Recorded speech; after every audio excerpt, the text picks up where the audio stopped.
Coming off the back of a year riddled with delays and calendar reshuffling in literally every aspect of entertainment, the winter 2021 anime season has come storming out of the gates.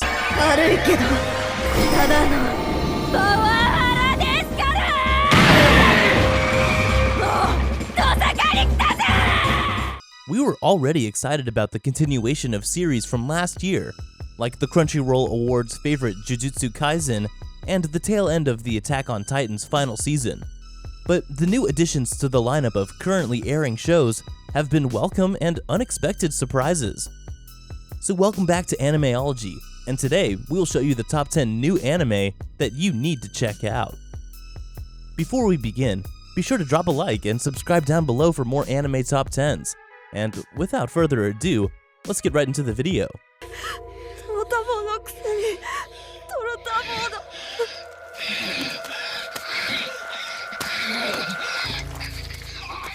Number 10, Vlad Love.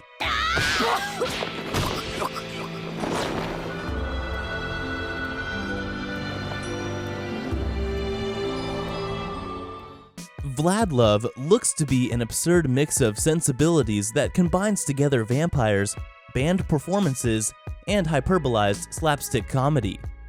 The story revolves around Mitsugu Bamba, a high schooler with a penchant for donating blood, who inadvertently befriends a frail vampire. Mitsugu slowly lets this vampire into her everyday life, which includes enrollments at high school and being a part of her band. Oshi knows how to subvert traditional anime tropes, and it looks like Vlad Love will be one of the strangest and most satisfying animes of the year. Vlad Love makes for a kinetic return to the kind of playfully raunchy rom-com that Oshi cut his teeth making. That nostalgia is extremely deliberate. Those with a keen eye will spot visual references to his past works and series. It's artful in its goofiness as well, with strange and subjective use of split screen interpolated amongst soft, painterly backgrounds, courtesy of art director Katsuhiro Obata and background artist Yasutada Kato. Though the series' sudden release has threatened to bury it, its high energy helps it stand out amidst an already packed winter season. Up next at number 9, we have Kimono Jihen.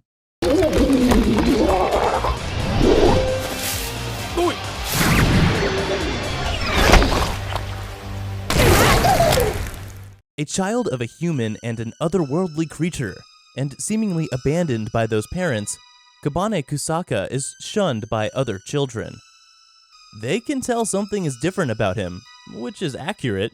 There is a demon inside of him. After encountering a supernatural private detective, Kabane is introduced into a world of Kimono, or those who lurk in the shadows, involved with humans but undetected by them. The concept of being ostracized because of such perceived evil isn't particularly a new idea, but Kimono Jihen tweaks this trope and its dark fantasy formula enough to be compelling. The show also wrings some grim imagery and macabre humor out of the fact that Kabane can't die.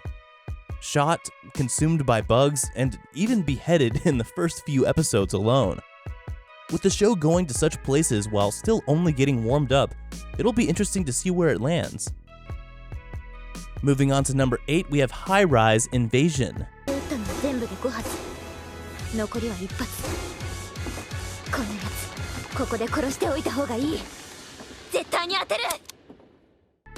Highrise Invasion caused a major stir as a manga, and it looks like its anime adaptation will become an even larger phenomenon. The series has an instantly addictive premise that's hard to deny. A high school student finds herself in a strange reality that consists of interconnected skyscrapers and a slew of masked serial killers. The only options are to either murder these dangerous assailants or let them carry out their violent impulses. Highrise Invasion creates a compelling mystery that hits the ground running and really only gets crazier as it continues. This is an anime that has an amazing story to fall back on, but even if it didn't, it also has a captivating art design that helps bring this surreal world to life. Overall, Highrise Invasion is standard survival game fanfare. It uses absurd kills, a quirky concept killer in masks, doing the bidding of an unseen force that they believe is God, and, of course, a pair of characters that become increasingly capable as the series goes on. The first two of these points come together. The way the masks carry out their order to execute the unmasked is all connected to who they were before. Those connections provide a hard set of rules by which they have to operate. This allows the series to introduce the cast of antagonists that can carry out absurd kills.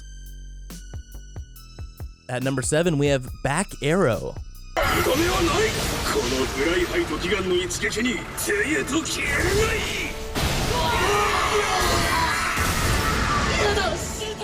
Back Arrow is such an odd take on the fantasy and mecha genre that the anime is destined to be a fascinating spectacle or a major disaster, depending on who you ask.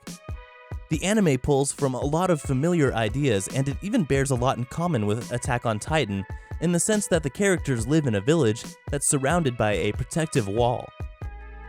Back Arrow doesn't have giant monsters, but it does have the over-the-top mecha transformations that are triggered by strange ring accessories. At its core, Back Arrow is about the titular character heading into the unknown in hopes of recovering his lost memories. But this is an anime that people will watch because of flashy and ridiculous mecha battles. Back Arrow may amount to a case of more style than substance, but it still looks like a worthwhile anime in 2021. Up next at number 6, we have Jujutsu Kaisen.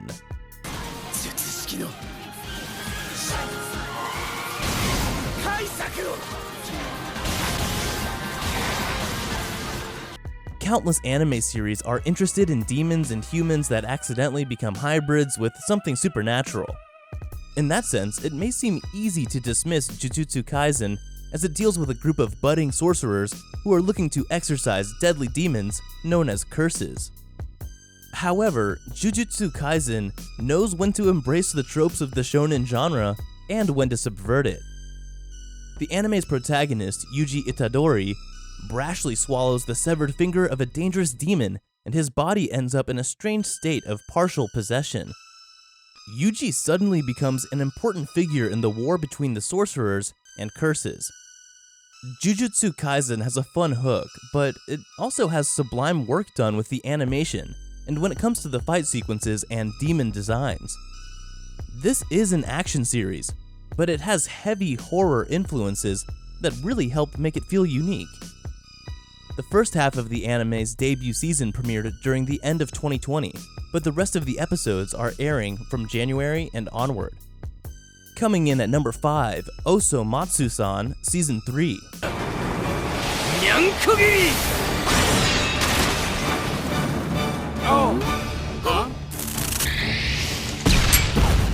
Osomatsusan is an updated version of the 1960s and 80s anime Osomatsu-kun. It stars a family of teenager sextuplet brothers who are perfectly content to live their lives as unproductive delinquents. Plot really isn't important in Osomatsu-san, and every episode tells brilliant stories that routinely break the fourth wall and deconstruct the medium of anime as a whole. It's a series that's absolutely fearless with its comedy, and it's easily the funniest anime airing at the moment. Another major perk about Osomatsu-san is that it largely operates as a sketch-based comedy show that's character-driven. This means that newcomers can jump in with Season 3 and not feel lost. The anime's absurdist comedy is just as accessible whenever viewers check out. The first half of Osomatsu-san's third season aired at the end of 2020, but the rest of the 13 episodes are airing this year. Moving on to number 4, Wonder Egg Priority.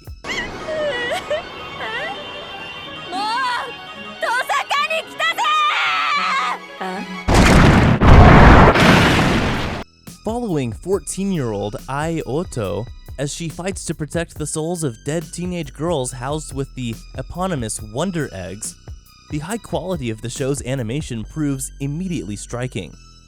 Full of nuanced character acting and spectacular high-flying and allegorical action that has earned comparisons to Revolutionary Girl Utena and Naoko Yamada, or A Silent Voice, in equal measure. Consistently powerful and provocative, Wonder Egg Priority strikes a perfect balance of sensational action with painful subject matter without missing a step.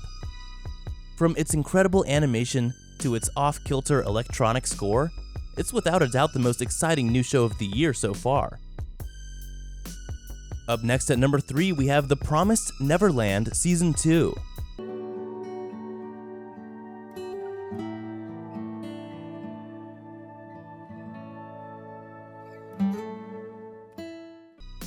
The first season of The Promised Neverland is nearly as good as the debut season of any anime could be.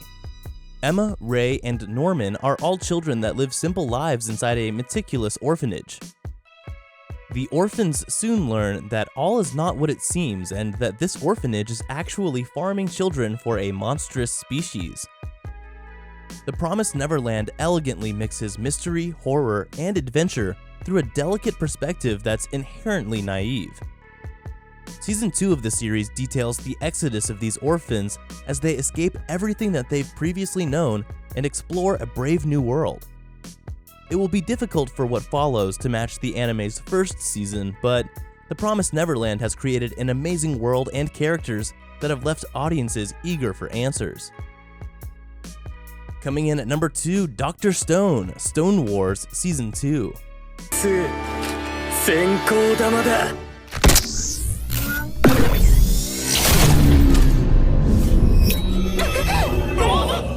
Dr. Stone kicks off with a mysterious plague that turns the world's population into stone. Thousands of years later, some humans finally break out of their petrified prisons and are tasked with rebuilding a society that has fallen into prehistoric times. Dr. Stone's first season creatively explores how this society is able to use nature to forge scientific tools that steadily allow their civilization to move forward. They eventually encounter an opposing society that's against science and the modernity that comes along with it. Dr. Stone's second season, Stone Wars, focuses on the conflict between these two tribes with the fate of civilization on the line. The joy in Dr. Stone is seeing how the brilliant Senku Ishigami uses his knowledge of science to solve problems, but Season 2 looks to be a lot more focused on action, which will only improve upon the strong foundation that Dr. Stone has built. And finally at number 1, Horimia.